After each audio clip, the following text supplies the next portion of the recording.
നമ്മൾ വിപിൻ സി വിജയനിലേക്കാണ് പോകുന്നത്. വിപിൻ, ഇപ്പോൾ നമ്മൾ പറഞ്ഞതുപോലെ ചില സീറ്റുകളിലൊക്കെ അനിശ്ചിതത്വമുണ്ട്, ചില അതൃപ്തികൾ തുടരുന്നുണ്ട്. ഇപ്പോൾ LDF-ലാകട്ടെ ചില സീറ്റിൽ ഇനിയും തീരുമാനമാകേണ്ടതുണ്ട്. BJP-യുടെ NDA-യുടെ പട്ടിക ഇനി വരാനിരിക്കുന്നു. അപ്പോൾ ആ തരത്തിലേക്കൊക്കെ ഉള്ള പ്രശ്നങ്ങൾ ഉണ്ടെങ്കിലും പൂർണ്ണമായും ഒരു സന്നിഗ്ധാവസ്ഥ ഉണ്ടായിരുന്നതൊക്കെ മാറ്റി വലിയ കാർമേഘങ്ങളൊക്കെ ഒഴിഞ്ഞിട്ടുണ്ട്. അപ്പോൾ പ്രചാരണ രംഗത്ത് സജീവമല്ലേ മുന്നണികൾ?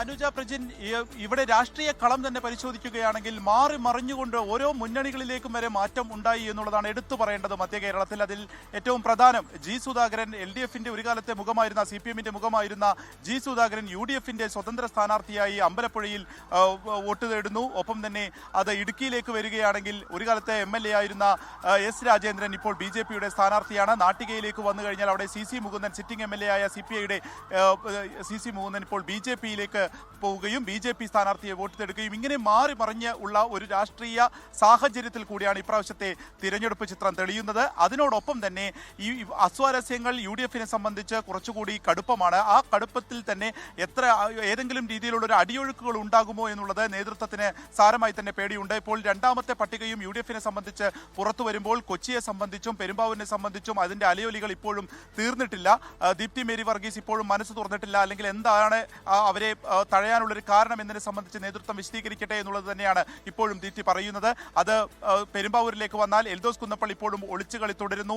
ഒറ്റയ്ക്ക് സ്വതന്ത്രനായി മത്സരിക്കില്ല എന്നുള്ളൂ പറയുമ്പോഴും അനുയായികൾ തന്റെ ഒപ്പം നിൽക്കുന്ന ആളുകളുടെ ഒരു ശക്തി പ്രകടനം ഇന്നലെ രാത്രി വരെ കാണിച്ചു. അതുകൊണ്ട് തന്നെ അത് ഏതെങ്കിലും രീതിയിൽ തിരഞ്ഞെടുപ്പിനെ ബാധിക്കാതിരിക്കാൻ വേണ്ടി നേതൃത്വം കിണഞ്ഞു ശ്രമിക്കുന്നു എന്നുള്ളതാണ് ഒരു കൊച്ചിയിലെ ഒരു പൊതുചിത്രമുള്ളത്. കാരണം UDF-നെ സംബന്ധിച്ച് 14-ൽ 9 നിയമസഭാ മണ്ഡലങ്ങളും കയ്യിൽപിടിയിൽ ഒതുക്കുന്നു. അതിനേക്കാൾ കൂടുതൽ പ്രതീക്ഷിക്കുന്ന ഒരു ഘട്ടത്തിൽ കൂടിയാണ് ഇത്തരത്തിൽ ചെറുതെങ്കിൽ പോലുമുള്ള പ്രതിസന്ധി UDF-ന് ഉണ്ടാവുന്നത്.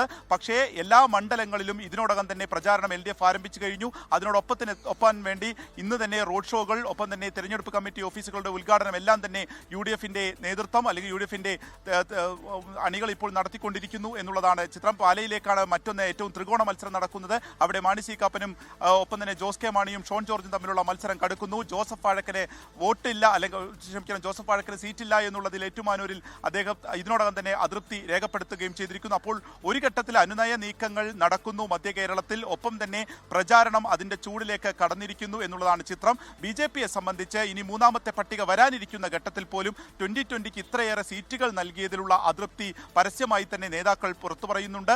അതിനോടൊപ്പം BJP-യുടെ ഭാഗത്ത് A ക്ലാസ് മണ്ഡലമായി കരുതിയിരുന്ന തൃപ്പൂണിത്തറയിൽ പോലും അതിന്റെ ഒരു അനുരണങ്ങൾ ഉണ്ടാകുമോ എന്നുള്ള ഭയം അത് നേതൃത്വത്തെ സംബന്ധിച്ചുണ്ട് എന്നുള്ളത് നമുക്ക് മനസ്സിലാക്കാൻ സാധിക്കുന്നു. 2020-യുടെ 2 സ്ഥാനാർത്ഥികൾക്ക് സീറ്റില്ല, അവർക്ക് വോട്ടില്ല എന്നുള്ളതിനെ സംബന്ധിച്ചും വലിയ രീതിയിൽ അവരുടെ ഒരു സ്ഥാനാർത്ഥി നിർണയം പാളി എന്നുള്ളതാണ് ഇപ്പോഴത്തെ ഒരു ഘടന.